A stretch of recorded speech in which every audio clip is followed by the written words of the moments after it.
80-র কাছাকাছি। একবার আমি সিদ্ধান্ত নিয়েছিলাম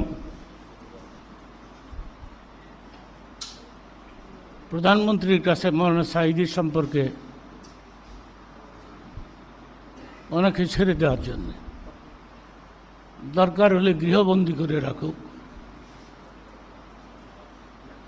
আওয়ামী লীগের একজন লিডারের সঙ্গে আমি এই পরামর্শটা নিয়েছিলাম। তিনি বললেন, খবরদার, আপনি এই কথা বলতে যাবেন না, আপনিও গিলটি হয়ে যাবেন,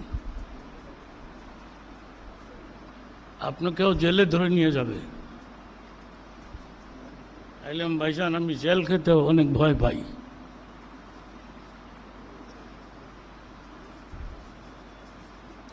মৌলানা সাঈদী যে আমার কত প্রিয় মানুষ ছিলেন, এটা আপনারা বুঝবেন না।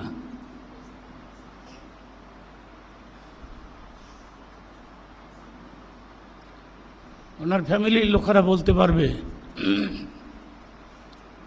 আমি সাঈদী সাহেব যখন জেলের মধ্যে, তখন আমি ওনার বেগমের কাছে কিছু হাদিয়া পাঠাইতাম। এই কথাটা এতদিন পরে আমি আপনাদের সামনে ব্যক্ত করলাম। ওনার সুযোগ্য সন্তান তিনি জানেন।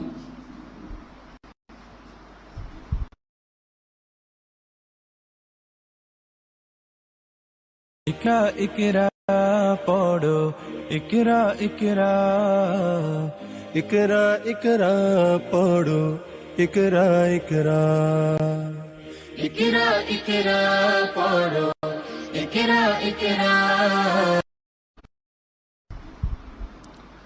একবার আমি 1 কেজি খাসির গোশত কিনে পাঠাইলাম। বললাম, ভাবি, মৌলানা সাঈদী সাহেব খাসির গোশতের ভুনাকে পছন্দ করেন,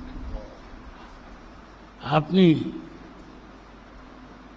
এটাকে ভুনা পাকায় নিয়ে যাবেন, জেলখানায় তাকে দিবেন, সে খাবে এবং আমার সালাম বলে দিবেন। সবগুলি কথা এবং সত্য, পরীক্ষিত।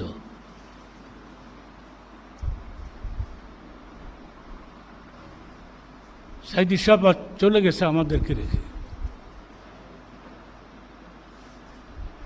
ওনার মতো একজন মুফাসসির এই পৃথিবীতে আর আসবে কিনা আমার মনে হয় না।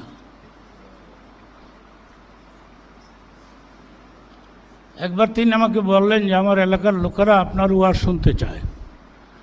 আমি বললাম, আপনি থাকতে আমার কি প্রয়োজন?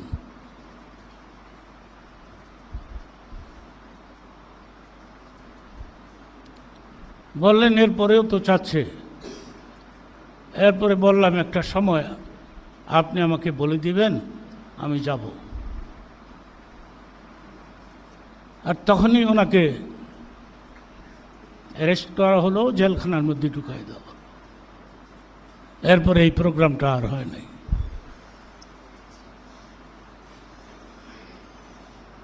আপনাদেরকে ধন্যবাদ দিছি, আপনারা এতগুলি ওলামা মুফাসসির সমবেত হয়েছেন, আপনাদেরকে ধন্যবাদ।